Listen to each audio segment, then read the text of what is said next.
Nope, not Form Z.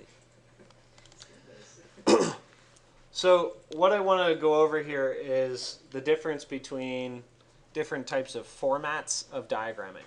Okay, so and those of you who were here on Thursday that I saw for a few minutes, and those of you who were here before class that I talked to for a couple of minutes, know that your design critics, right, whoever's on your jury and whoever's your design professor and myself have very different tastes, right? So what you'll need to be aware of in preparing these kinds of diagrams is what those tastes are or could be. I noticed through the conversation we just had before class is that your design reviews required a far more technical presentation than I expected. Sorry. Than I expected, and most of you will probably encounter even in the future. So one of the specific formatting things that I want to differentiate between, say, me and more particularly Iggy, I think most of you guys are in Iggy's class, correct? Yeah.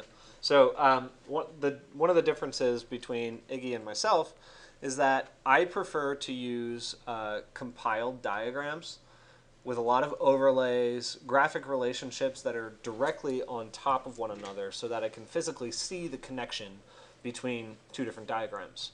For me personally, when I'm looking at 3 layouts of diagrams, I have trouble relating them to one another.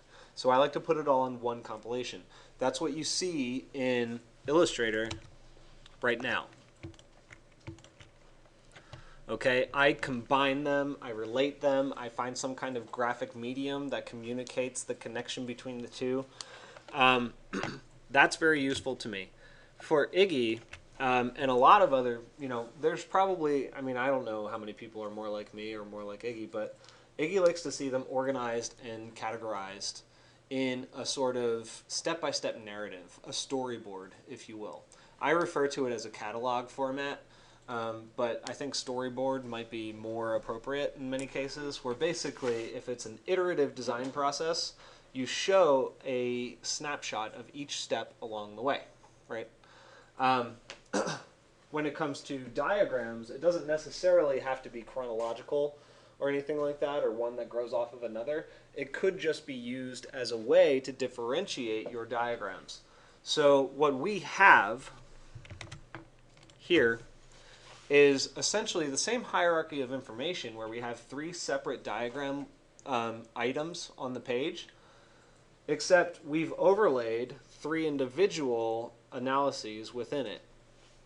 So, like I said, step 1 is to analyze the raw data. Step 2 is to come to a conclusion about the raw data. And step 3 is to formulate a design response to that conclusion. What we could have done, and what I would have done if I was in Iggy's class, is this format for the diagram. I would have done, on the left-hand column, these 3. I would have taken my dry bulb temperature, my radiant heat exposure, and my windrows raw data, no analysis necessary, and put it in the left column. In the center column, I would have copied it over and then overlaid my conclusion diagram. So that would be the white bars that kind of block out certain months. It would be the box around the winter months. It would be the pie slice in for the windrows. That would happen in the center column. And then on the right column, that would be the next step that we're about to take. The right column would have your windrows with your associated diagram on the right, or maybe because your windrows is right here, you don't even need it. You just show the actual design diagram right here. Then you show a design diagram right here. Actually, temperature might just be void, so maybe that's where you put a dialog box or something like that, some text. And then on the bottom one, down here, that would be where you put your winter month section that shows the sun angles and how you have to design for sun angles. Okay, so two very different ways of organizing the same information that we've produced. I just want to be sure that you're aware that you're not going to be tasked with presenting this information the same way I'm telling you to right now. I think it's valuable. Especially, I don't want you to be overly confused for too long. So similarly, that information can be broken down this way. And just so you guys know, this information I'm showing you today, I basically just sat down before class and I looked at a bunch of architecture portfolios. So for those of you who are looking to transfer, I think it's valuable that you just go on Behance or issue.com, flip through the portfolios and see how they're organizing the information on the page, because it will help you both in your development of a portfolio and in your completion of the assignments for both my class and Iggy's class. So the same kind of information doesn't have to be done in a grid-based catalog. It could just be done in an exploded axonometric or perspective, where you just take the different building components and you just split them up on the page and you write next to it, or draw a diagram next to it for whatever's happening in that particular component. This is what we would typically refer to as an exploded axonometric.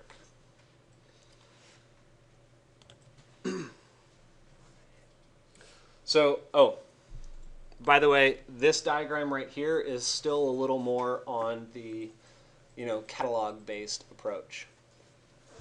And then this one is less catalog-based. So this is an extremely abstract graphic exercise. It's actually, it's layered with iterations of sort of, I guess you could say, like a morphological sequence for how you would deconstruct a cube. Okay, so there's not necessarily an order on the page, but there's a graphic connection that shows you the sort of step-by-step storyboard across the sheet. So I'm not trying to say that your graphics need to necessarily be chaotic, or that I don't like them to be in order or any kind of chronology. I just want you to think about sorry. I want you to think about subjects on a page, and that it doesn't have to just be an arrow that points to something. It could be the construction lines that show the projection of geometry across the sheet. That geometry doesn't have to, see how this one goes off to the right and then actually turns and goes that way? It doesn't have to go in straight lines. We can find other ways to project information across the page. I just want to reiterate that when you do it, have a good reason for it. Don't just do it because it looks cool.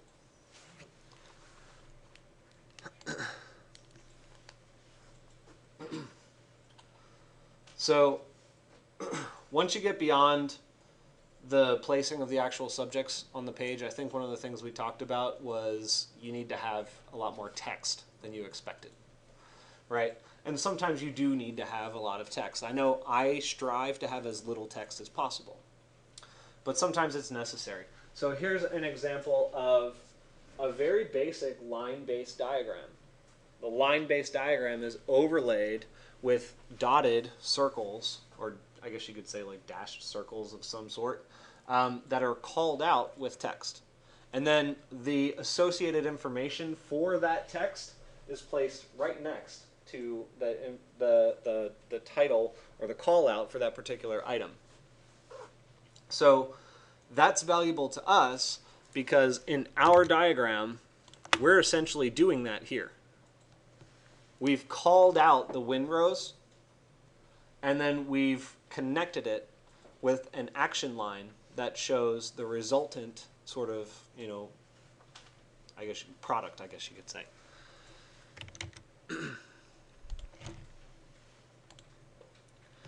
And this one was just really fascinating. I had to put this one in here to get you thinking. It's not necessarily diagrammatic in essence. I should say it is absolutely diagrammatic. It is not necessarily analytical. But what it's doing is it's taking these geometrical principles that are not necessarily organized, and it's basically creating an algorithm out of them, and then overlaying all the different systems on top of one another.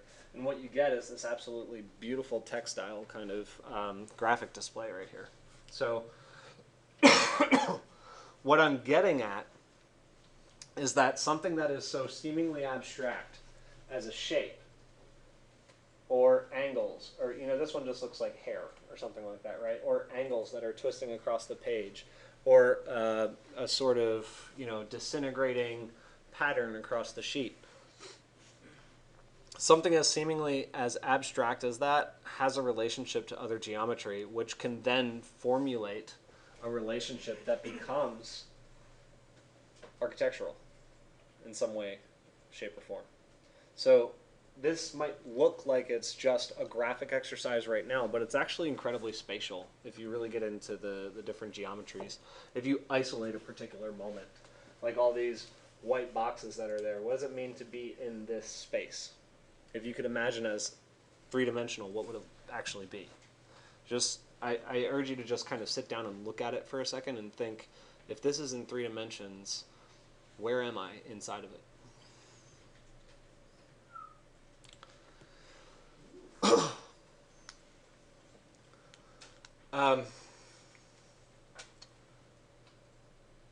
So this is a painting by Wassily Kandinsky. He was an artist at Bauhaus in Germany in the early part of the 20th century. And if you just like kind of let it sink in for a little bit and think to yourself, what likenesses does this have to what we're doing now?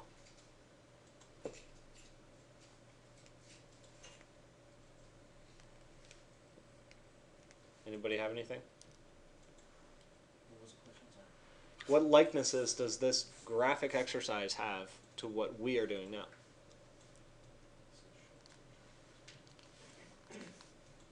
Isn't it showing a bunch of ideas in one kind of cluster?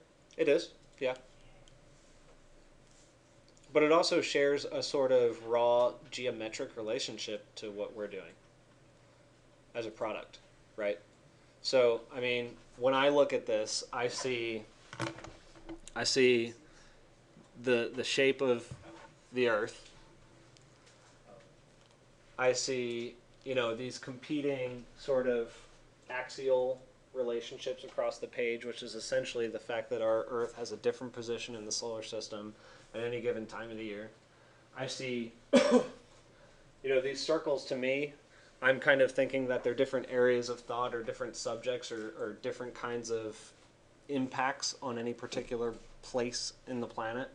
And then I'm seeing the lines that we're analyzing all the time are ever changing, right? So we've got sun angles that are literally drawn into our diagram, into or on top of or on the side of. This has all the components, the geometrical raw data that we would need to analyze a particular environmental condition. It's just presented in a different way. It's not necessarily scientific. I'm not saying that this line right here is the sun angle for the equinox. I'm not saying anything like that. But when I just look at it and I think about all the different types of information that is presented here, I can kind of get a sense, it makes me feel like it's an analytical diagram of our environment. It just has all of the same types of things that we are typically working with. So maybe that's helpful to you, maybe it's not. It really resonated with me. And then this one, it's also Kandinsky, it's called Gravitation. So this is essentially, at least I think, if I recall correctly, it's a study of mass in space, but it's done using graphic geometry and colors. It's just a different way of presenting the same kind of information that we present all the time. So this one in particular, when I look at it, it's got almost all the same geometrical components that we have in our diagram. It has pixelated colors. It has linear elements that are at perpendicular angles. It has radial elements that are centrally based upon one another, and it has a relationship to the rectilinear elements, right? The construct is there. And this one I don't really have to say much about it. Seemingly chaotic, but it has some kind of order to it. All the same components that we're working with. And this one is called Gestures of Dance. Or Dance of Gestures, I forget what it's called, something like that. But basically it's a diagram of people dancing and their gestures as they're dancing. So while this is sort of a reverse analytical exercise from what we're trying to do, we're trying to generate the diagram and then create the architecture. This one is reading the architecture of dance and diagramming its moves. So how do we take the environmental condition that we have and then translate that geometry that we have sort of extrapolated, or the conclusion that we've come to? How do we extrapolate that geometry and then create something as beautiful as dance? That's kind of what I'm trying to get you to think of, because diagramming isn't really just an analytical exercise, it's a conceptual exercise as well. So that's basically it for diagramming. I still have yet to figure out exactly how we're going to engage the conceptual diagram in this class, but Iggy and I are sort of trying to figure out where it's gonna kind of pull its influences from the design side, and then where we're going to take the analytical stuff and then kind of modify it, create something beautiful out of it, and then push it back into the design class. So what I need from you in order to be successful is for you guys to just keep feeding me your experiences in class and what's happening with your designs, just in chatter. I don't need to necessarily have desk crits about it or anything like that. And then we'll kind of feel it out and figure out where it's going to go. Okay? It's probably not going to be for a couple of weeks, but I want you to be thinking about this kind of relationship to design over the next few weeks. Okay? Any questions about that stuff before I move on? These diagrams, the ones you showed us, are more in the lines of explaining like the big picture rather than specifics. Mm-hmm. Is that what it is? Yeah. So I'm not saying we're going to do paintings in this class. Yeah. What I am saying is that when you come across a complex diagram that has many different geometrical components, things that are seemingly not alike, and you overlay them into a kind of graphic patterning exercise, you can extrapolate more information than you would if you just looked at a sectional sun angle diagram. Right? Because if you look at a sectional sun angle diagram, you see how far the sun reaches into the space, and that's it. It's a pretty shallow exercise. But if you take the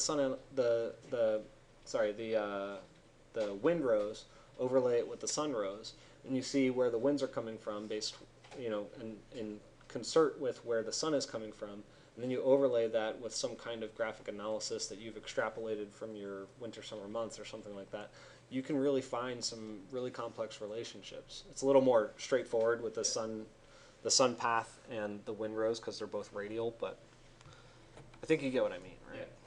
Yeah. So really the challenge is to find ways to graphically get within it. This right now is getting there. I mean, I just did that in like 2 seconds. Usually when I'm doing that kind of diagram, I'll sketch it out first. I'll do like 15 to 20 of them, of like different kinds. Hopefully coming to different conclusions. And what you'll find is that maybe the openness of this facade is really not the objective at all. Maybe what you're trying to find, now that I've constructed this, is that I can have linear elements here that capture wind and communicate it in 2 directions. So that it's not just passing it through, but it's passing it through, diffusing it, and then allowing a more subtle wind to kind of trickle and percolate into the space instead. You just got to kind of twist things, flip them over, turn them sideways, look at it different ways, and you'll be able to get a little more out of it, I think. Is that helpful? Yes. Okay. A little unstructured, but I think it's helpful.